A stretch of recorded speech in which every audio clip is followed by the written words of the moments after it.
The beauty industry currently produces over 120 billion units of packaging each year.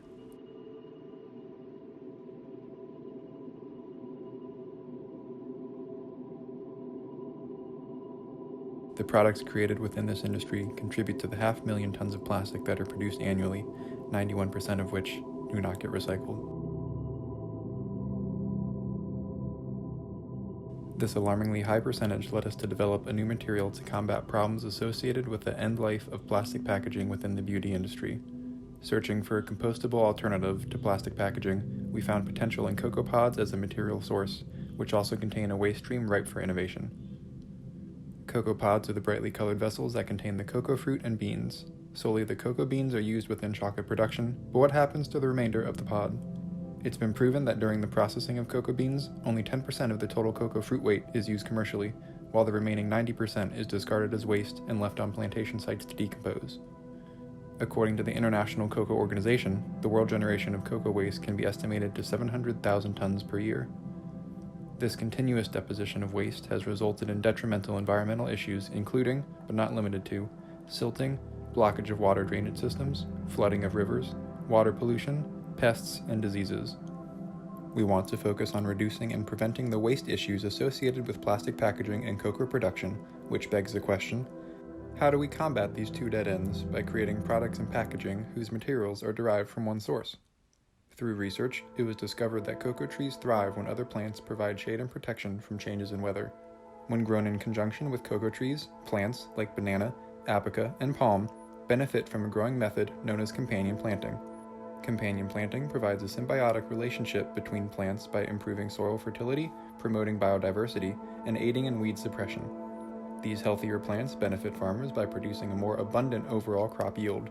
Due to the compatibility and benefits of growing cocoa, banana, abaca, and palm plants together, we want to create a farm where plant fibers can be sourced. This is our ecosystem where we will derive all of our materials for our packaging and products. After discovering this potential growing environment, we developed a product and packaging designed with user preferences and global impact in mind.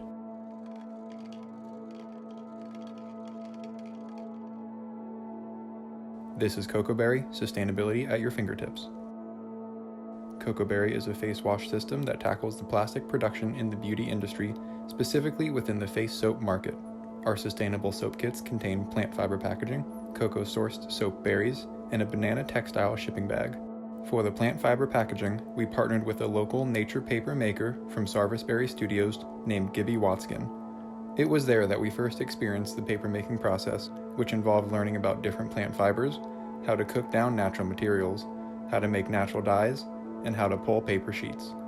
To ensure that our packaging would only be sourced from the ecosystem we created, we used the plant fibers from cocoa pods, bananas, abaca, and palm to make the paper. The bananas and palm were chosen because they add strength and rigidity to the paper, while the abaca and cocoa were used as the main base for color. In order to get the fibers from the plant, our group cut down the plant's outer shell, stalk, or leaves to about 1 inch by 1 inch. Once cut down, the plants were put into large pots along with the water and a couple scoops of soda ash to be cooked down for a few days. The fibers were then rinsed thoroughly to remove any remaining soda ash. Once cooked and rinsed, the fibers were broken down into smaller pieces, first by hand and then by being blended. When the fibers were the correct size, they were combined together using a Hollander beater. They were then placed in a large container and stored by adding water to prevent the pulp from drying out. The paper pouring process required significant experimentation to understand the correct pulp solution, paper thickness, and drying time. To test out different solutions and thicknesses, we poured a few sample sheets. The final pulp mixture required 6 cups of pulp, about 18 cups of water, and around 1.5 cups of a slime solution. Once the desired mixture was created, it was hand poured into sheets to have a thickness of about 1.5 millimeters when dried. To set up for paper pouring, we placed dampened Pellon sheets on top of the decal screens. We then took 1-liter jugs full of pulp, slowly poured the solution over our hands, and moved the pulp throughout the screen area to evenly distribute the mixture. On average, we poured 9 layers of the pulp solution. After being poured, the sheet was transferred onto a wooden board covered by a blanket. A Pellon sheet, 4 to 5 more blankets and towels, and another wooden board were then placed on top of the sheet, which was then taken to a pressing machine to speed up the drying process. To create the bowl, the packaging form went through a lot of different iterations involving the bowl height, wall angle, wall thickness, and lid design. The goal for the packaging was to create a reusable container that the consumer would want to display on their sink.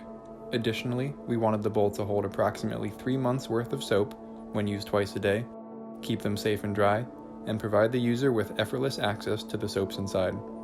The fibers were combined to make the paper durable, but if ever damaged, the Cocoberry bowl can be easily composted since there are no harsh chemicals in the paper. In order to form the bowl, we 3D modeled and printed each iteration, using the prints as a mold to test each design. Molding the sheets to these curved forms proved to be a challenge early on, and after much trial and error, we came up with a process to make the molding more efficient and better quality. This process included darting the sheet, using pulp to smooth down any bumps or folds, and a lot of pressing and shaping with our fingers. In addition to the packaging, the Cocoberry soaps themselves were created using materials within our desired ecosystem. While bar and liquid face soaps already exist, our goal was to create a new and convenient experience for the user.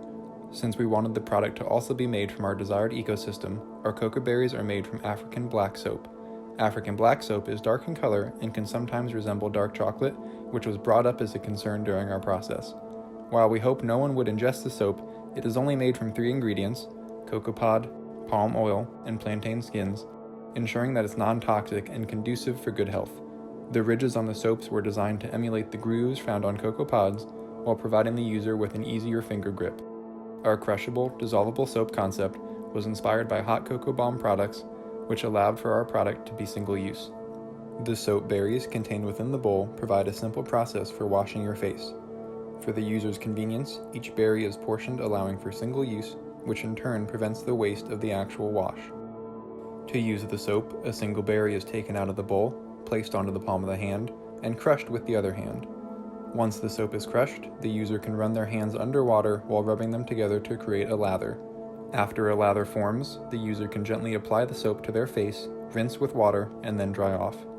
To make Cocoberry, we envision that both the packaging and the soaps will be handmade in Ghana and the Ivory Coast, where cocoa pods are abundant. The reason behind wanting this to be a handmade product rather than being manufactured on a large scale is that these main cocoa production areas are second and third world countries that don't have much experience with industrialization. We want to focus on these areas specifically because in addition to environmental issues, the cocoa production industry contains many social issues.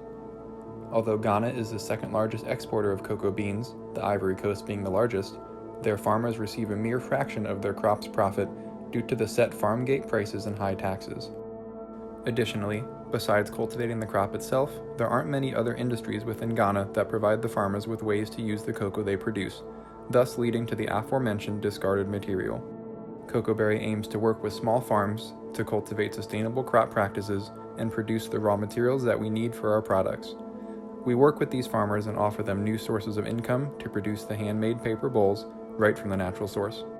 With these methods, we hope to provide the opportunity of a new industry to these cocoa farmers and include them on the high-value production side of the cocoa business instead of just being a producer. Moving forward, we want to explore how this new proposed ecosystem could benefit a more diverse range of products. The Cocoberry soaps and packaging are only 2 very specific use cases for the cocoa waste material, and through further innovation, the future could see a revolution in the way packaging is produced. Our production process can be easily altered to accommodate a wide range of packaging needs, from small to large, thin to thick, and across any and all industries, not only the soap market. We have looked into how to produce the natural paper on an industrial scale, which involves using a press mold, making the possibilities endless.